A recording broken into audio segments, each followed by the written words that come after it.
அண்ணே சேமே சட்டை இருக்கா? சேமியா சட்டையா? மல்லிகை கடை அங்க இருக்குதுப்பா, ட்ரெஸ் கடைப்பா. இந்த சட்டை தானே. இந்த சட்டையா? இந்த சட்டை தானே. ஓகே சரி ஓகே. இந்தாப்பா 300 ரூபா. 300? 300 ரூபா சில்லறை இருக்குமா? சில்லறை இல்லையாண்ணே. இது கூகுள் பேல இருந்தா மாத்தி விடுங்களேன். அக்கௌண்ட் இல்லையாண்ணே. அக்கௌண்ட் இல்லையா? சரி இந்த சில்லறை மாத்திட்டு வரேன்.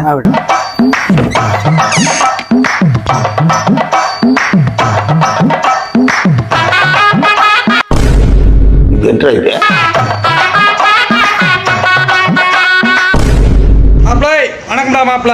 ஏப்பா முதலே சொல்றியா நீ? திருச்சி மணிக்குல செத்துறோம். இந்தாப்பா. சரி. இந்த சிசிடிவி ரிப்பேர் பண்ண வர சொல்லியிருந்தீங்க, இந்த கடை தானே? ஆமாண்ணே இந்த கடை தானே, அந்த இருக்கு பாருங்க. சரிண்ணே. தோத்துக்கிட்டே இருக்கீடா.